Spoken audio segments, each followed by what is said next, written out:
Good morning and welcome back to another YouTube video. I thought this morning we could spend the morning together. It is a busy one. I've got a gym session to tick off and I need to make sure that I'm back in time for my morning calls and then programming later on today before I go to dance. It is currently Thursday and ordinarily on a Thursday I usually teach from 5 p.m. in the evening, which means that my day very much has a time cap to make sure that I can get everything done in time. But because I'm going to dance, because it's half term this week, I get to dance for myself and that class is actually not until 8 p.m. So I have a lot more time today, which is great. But obviously with calls in the diary, I do need to make sure that I am back, ready, and I've had my breakfast in time for these morning/lunchtime calls. If you're new here, my name is Georgia and I'm a women's online health and fitness coach. I work with high-performing corporate women who are ready to step into that ultimate confidence across all areas of their life, all whilst dropping body fat, toning up and building a lifestyle that actually works around them and their busy schedule. And if you're not new here, thank you so much for coming back for another video. We're going to jump straight into it with morning routine. As you can see, I'm up, I am in my gym stuff, I am ready for the day, but first up is always supplements. So in here we have my supplement cupboard, and this half over here is my supplements. There's actually a couple that I'm missing that I need to stock up on.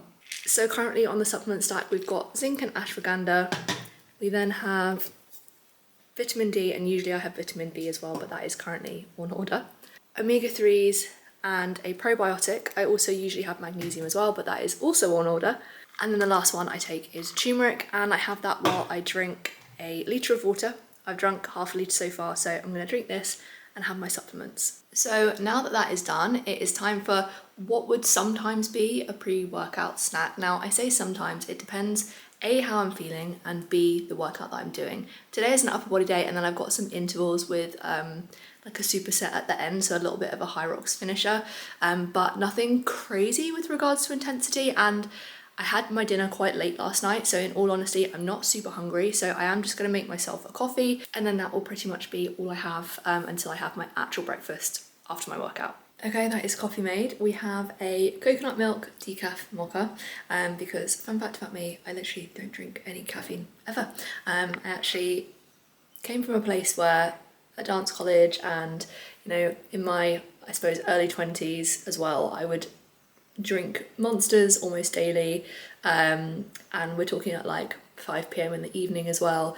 And one day I woke up and I thought, do you know what, this is not doing me any good, and I just stopped drinking all Monsters, switched all my coffees to decaf, and I've honestly never looked back, and I've never felt better for it. I'm not necessarily saying you need to go cold turkey on caffeine, but disclaimer to just watch your caffeine timings especially.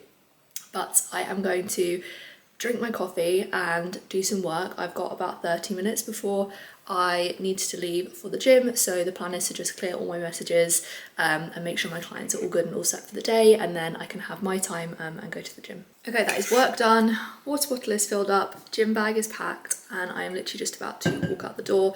It has literally just gone 8:30. One thing that I find really helps me when I've got a tight morning and I need to fit my training in is just being really regimented with the times that I like leave the house, leave the gym, etc, etc. So making sure I have that buffer time either side of my gym session to not only get the session done but also get to and from the gym. So I always give myself a 30-minute buffer, which gives me some extra time just in case there's traffic, or if I get into a conversation with someone in the gym, which happens more so than not, in a nice way, but it just means that I'm then not like pressured for my session and I can still make the time to chat to people if that's what happens and still get my gym session done and still get back in time. So yeah, I need to leave pronto because it's now 8:32. So I'm gonna go and chuck my water in my gym bag, tie my hair up, head into the gym. Today I have an upper body session and then I've got a conditioning finisher at the end, so I will film some clips so you can see what I get up to. Upper body is definitely my favourite day of the week, so I'm very excited for the session, and yeah, I'll see you guys after the gym.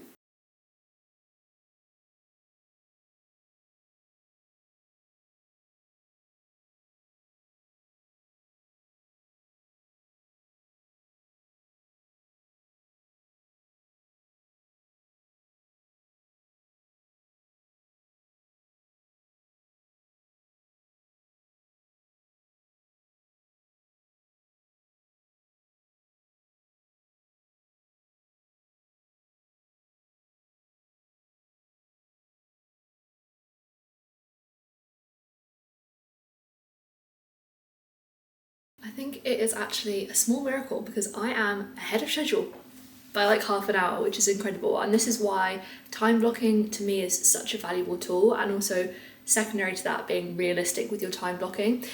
When I first started time blocking, I almost didn't realize how long it would actually take in reality for me to complete the things that I was blocking out time for. But the more you do it, the more data you have. Like I said, with the buffer time with going to the gym, I know how long realistically these things actually take me, so I can allow the best amount of time. And it means that sometimes if things take less time, I then luck out and I actually have some extra time to buy back, which is perfect because I really want to get a couple of little quick tasks done before I jump on my calls in the next hour. So I'm showered, I'm back in normal clothes, I'm feeling very fresh. I had such a good workout.